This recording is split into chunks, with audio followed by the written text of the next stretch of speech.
inside the carriage. Here's the train track again, and above it is the train carriage with Einstein in it. The train's moving pretty slowly. The train is an inertial reference frame. While he's in the train, Einstein observes all events using the train as a reference frame. Here's the halfway mark on the track between the two places where lightning strikes. Here are the lightning bolts. We'll slow down light to make it easier to see what's going on. The light beams meet each other at the halfway mark. But what happens in the train? We can mark points in the train that correspond to the points where the lightning strikes the track and the point halfway between these 2 points. The train keeps moving with constant velocity. Einstein's question was, are the two lightning strikes, which are simultaneous with reference to the track side, also simultaneous relative to the train? Let's watch the train go past and the lightning bolts strike the track. Here's the lightning, and here's the light moving from the lightning to the halfway marks, along the track and in the train, at the same velocity, of course. Did you see what happened? Let's run that again, leaving out the light running along the track.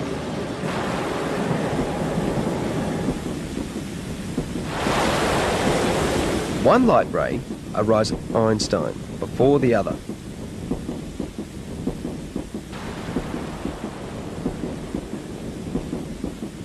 One more time, but very slowly this time.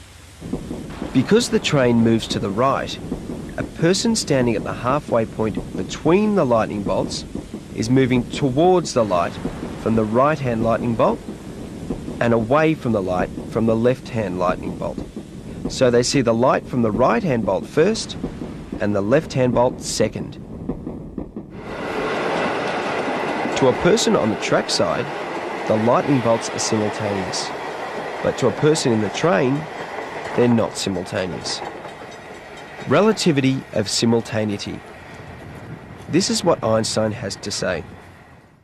Every frame of reference has its own particular time.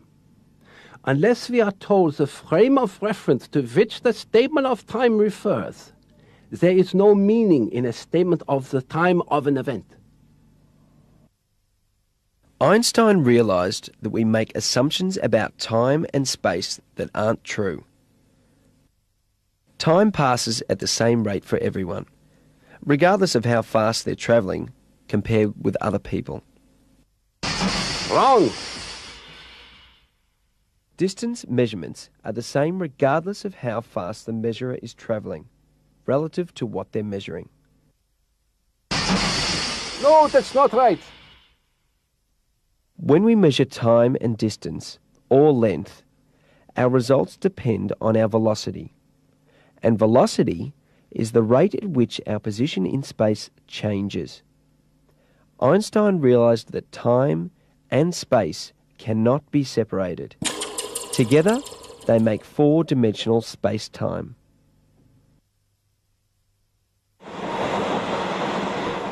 Once Einstein knew that time and length measurements change when we change our frame of reference, his next step was to find formulas for calculating the changes.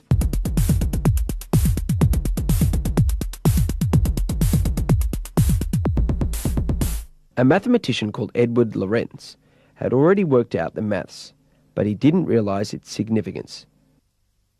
Einstein used Lorenz's results to work out how the length of an object appears to change when it moves in a reference frame compared to when it's standing still.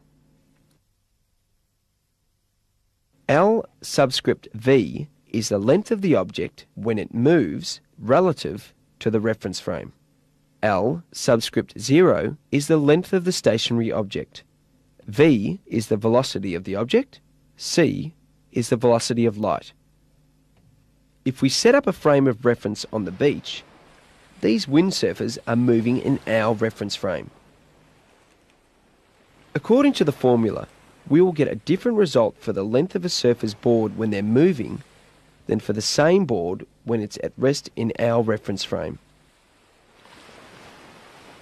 But if the surfer measures his board while he's travelling, his result will be different to ours, because his reference frame is on the board, so there's no relative movement.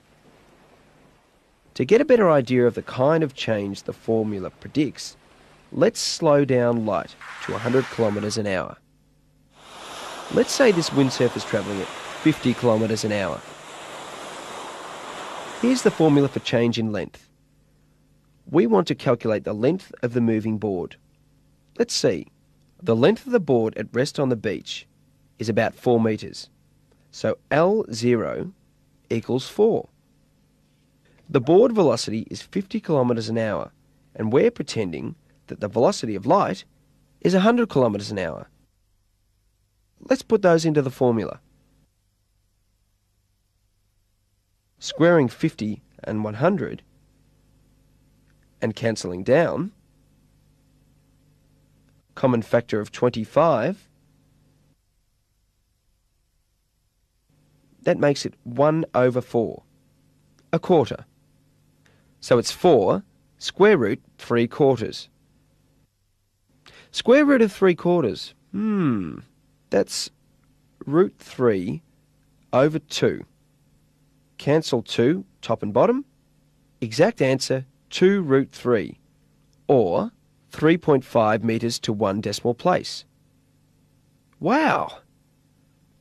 So if the velocity of light was only 100 kilometres an hour, the board would be only 3.5 metres long. It'd look a bit like this. What if he goes even faster? Say 90 kilometres an hour?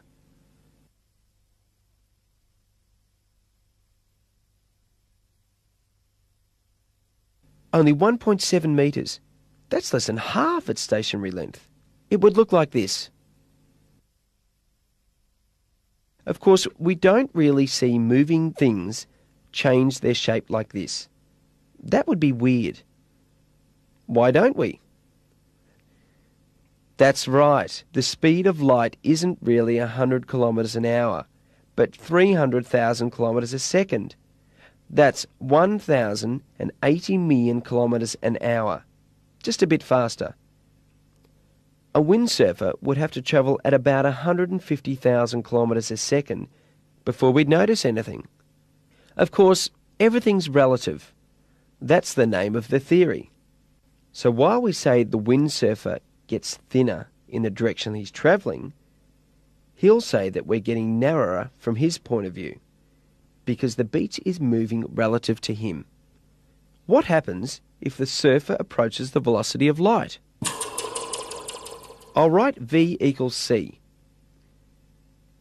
Then C squared over C squared cancels to 1. So the length is 0.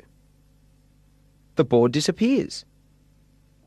In the theory of relativity, the velocity, c, plays the part of a limiting velocity, which can be neither reached nor exceeded by any real body.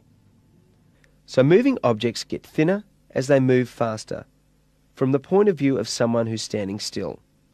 Something strange also happens to moving clocks. Time slows down. It's called time dilation. Here's the formula.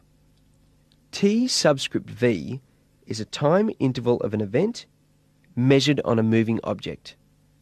T subscript 0 is the time interval measured for an object at rest. V and C mean the same as in the length formula. So let's calculate how long 1 second is on an object that's moving 50 kilometres an hour when the velocity of light is just 100 kilometres an hour. First, I'll substitute in the numbers.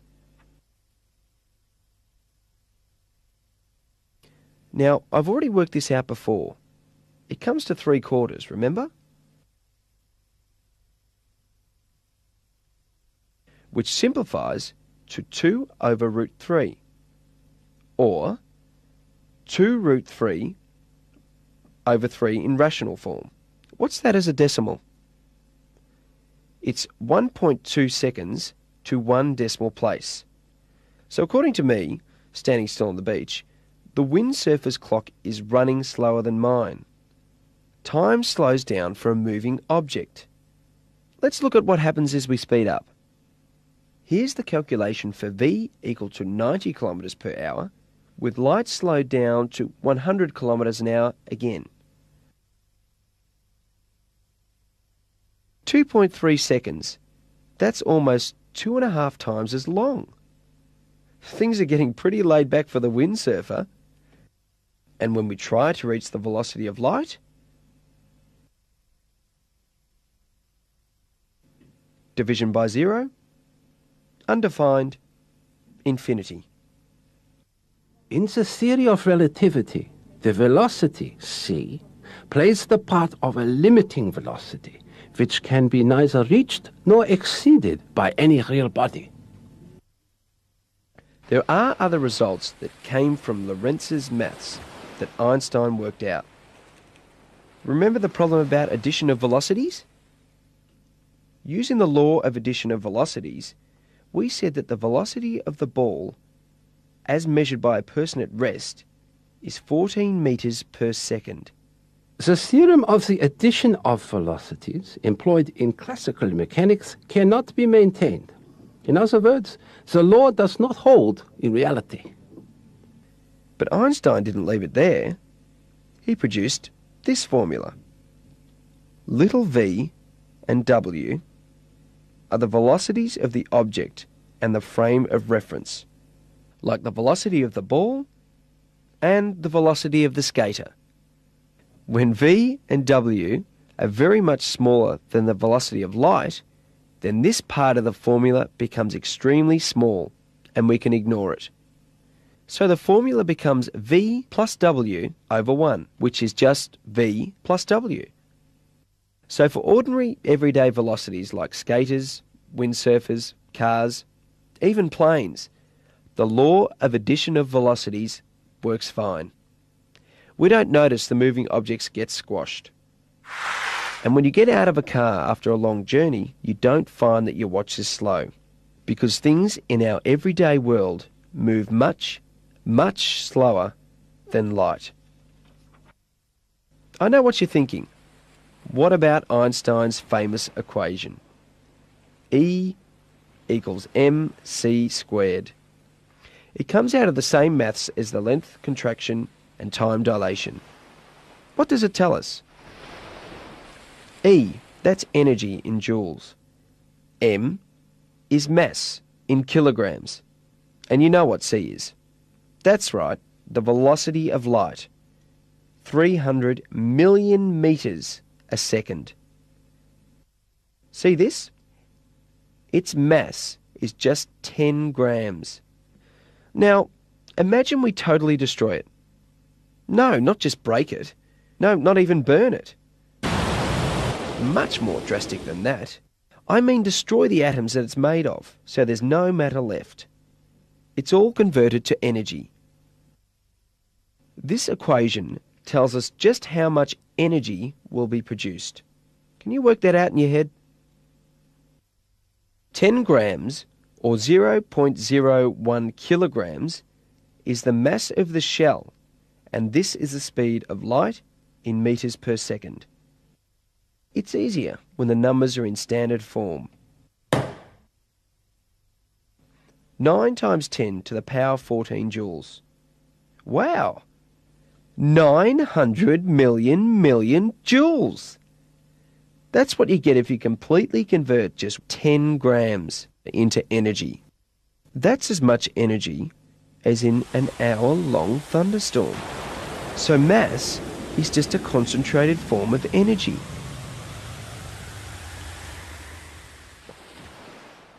This is the end of my investigation into Einstein's special theory of relativity. Einstein went on to expand his ideas in the general theory of relativity. But I think I'll leave that for a while.